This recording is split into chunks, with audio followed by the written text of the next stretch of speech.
Have you ever stopped to wonder if the very place meant to shape your mind might also be the one that quietly cages it? As children, we come into the world brimming with curiosity, asking endless questions, seeing life with unfiltered wonder. But soon, that natural fire is placed inside walls, behind desks, bound by bells, rules, and tests. Day after day, year after year, we are trained to sit still, to raise our hand for permission, to trade our questions for predetermined answers. And in that slow erosion, something sacred is lost. The dreams we once carried, the boldness to stand apart, even the sense that our thoughts were fully our own. All of these become blurred, shaped not by choice, but by a machine that works quietly from the moment we first hold a pencil. Arthur Schopenhauer saw this clearly when he wrote that state education makes the individual superfluous. It seeks not the exceptional, but the average. In his view, schools are less about cultivating genius and more about manufacturing sameness. The lesson we receive is subtle yet powerful. Do not stand out. Do not disrupt. Obey and conform. From the very start, we are rewarded not for originality but for obedience. Think of how often a child who asks too many questions is labeled disruptive, or how quickly creativity is dismissed if it doesn't fit the curriculum. Schopenhauer believed that true knowledge could never be mass-produced, that it is found instead through reflection, suffering, and confronting life directly. Yet the system pushes us toward a safer, quieter existence. Friedrich Nietzsche took this even further, arguing that society thrives not by liberating the spirit, but by taming it. He believed that institutions, especially schools, seek to smooth out our wildness, to turn us into manageable citizens rather than creators of our own path. And the consequences reach far beyond the classroom. Many of us still carry the weight of grades that once defined us, the sting of being told we weren't good enough, the hesitancy to speak out after being mocked in front of peers. We measure our worth by approval, whether from bosses, institutions, or even the fleeting currency of social media likes, rarely daring to ask if the values we pursue are truly ours. But what if the exhaustion, anxiety, and quiet despair that haunt so many adults are not individual flaws, but symptoms of a childhood spent learning obedience instead of self-knowledge? Both Schopenhauer and Nietzsche warned that the soul cannot thrive in captivity. Real education, they insisted, is not the memorization of lifeless facts, but the dangerous, liberating work of asking who you are and what you are willing to suffer for. And perhaps this is why so many of us sense a deep, unspoken truth, that the life we are living may not be fully our own, but rather the echo of lessons we never chose to believe. And if even part of what you've heard so far resonates, then make sure you stay with me until the very end, and leave a comment about what struck you the most. Because the final insight we'll uncover will not only expose the deepest way this conditioning has shaped you, it will hand you the key to break free from it. By the time we reach the conclusion, you won't just understand how the system works. You'll know exactly how to reclaim your mind and rewrite the story of your life. Don't miss it. Now imagine for a moment that you are not a child, but a product on an assembly line. A product must be uniform, efficient, predictable. And this is not a metaphor, but the very origin of the modern schooling system. Emerging during the Industrial Revolution, education was designed not to awaken the soul, but to supply factories with obedient workers who showed up on time, followed instructions, and suppressed individuality in favor of production. Look closely and you'll see the remnants everywhere. Bells that ring like factory shifts, rows of desks mirroring machines on a floor, uniforms to strip away uniqueness, subjects divided as if along assembly lines, and students grouped strictly by age as though growth were mechanical rather than human. Nietzsche warned that such systems represent the triumph of the herd over the individual, where the deep spark of the human spirit is dulled into repetition and conformity. Think back on your own experience. How much time was spent memorizing rather than understanding, copying rather than creating, competing rather than exploring? The true cost of such conditioning is not simply what we were forced to learn, but what we were never invited to explore. Schools rarely encouraged emotional awareness or existential reflection. Few teachers ever asked us the questions that matter most. Who are you? What do you long for deeply enough to suffer for? Instead, we were told to choose career paths at 18, guided by prestige, practicality, or grades, none of which reveal what makes a soul come alive. Schopenhauer once noted that the task is not so much to see what nobody has yet seen, but to think what nobody yet has thought about that which everybody sees. Yet in classrooms, this way of thinking is rarely rewarded. Originality threatens the structure, so the system rewards compliance. The child who once asked why 100 times a day soon reduces that question to, will this be on the test? That shift is not accidental. It is the subtle destruction of curiosity. Carl Jung, reflecting on the deep wound of this process, explained that the privilege of a lifetime is to become who you truly are. But how can one become if their early life is spent being shaped into a version that pleases authority rather than truth? Jung's idea of the shadow, the parts of ourselves we were told to suppress, often takes root in childhood, especially in schools. When creativity, emotion, or individuality is punished, it does not vanish. It sinks into the unconscious, shaping us in silence. This is why so many adults feel a strange estrangement from themselves, excelling outwardly but feeling hollow inwardly. They have learned to perform without ever learning to be. Consider how this conditioning plays out beyond the classroom. The fear of failure remains long after the tests have ended.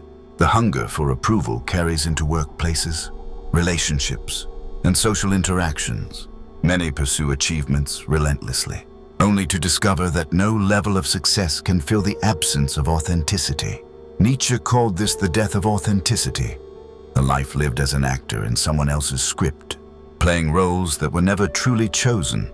Both he and Schopenhauer agreed, life's deepest meaning cannot be handed down. It must be created. But creation requires something dangerous to a system built on order. It requires unlearning. It requires stepping away from the safety of the herd and facing the discomfort of thinking for yourself. This is why so many adults feel both restless and afraid when confronted with silence or uncertainty. We were trained to avoid them, yet silence, solitude, and uncertainty are precisely the places where real education begins. The philosopher Hannah Arendt once observed that education is the point at which we decide whether we love the world enough to assume responsibility for it.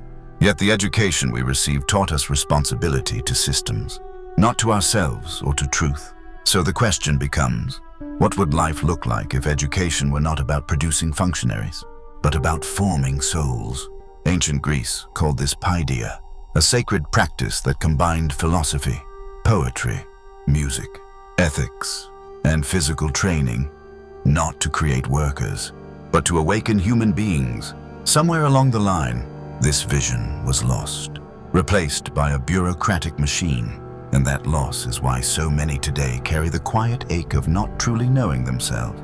If what we inherited from school was a narrowing of the spirit, then the path forward begins with undoing what was imposed.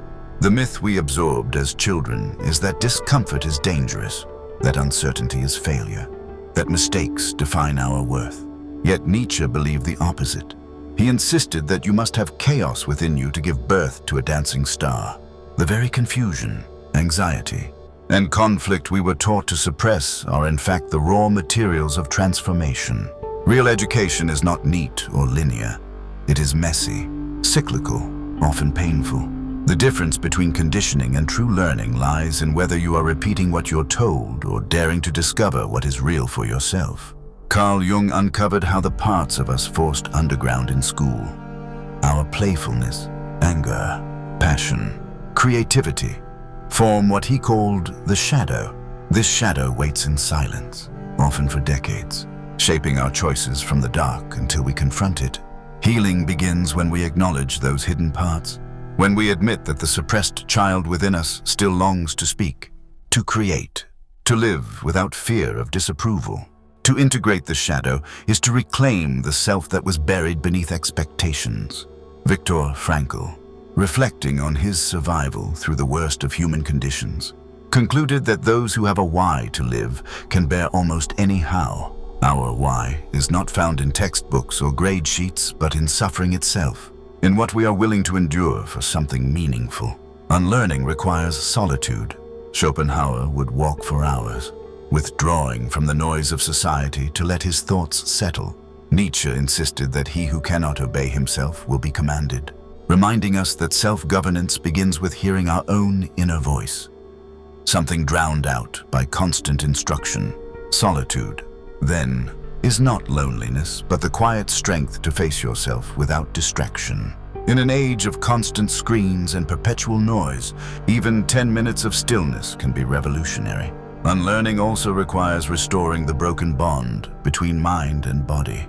Modern schooling elevated the intellect but ignored the rhythms of the body, the instincts of the heart, the voice of intuition. Yet human beings are not machines.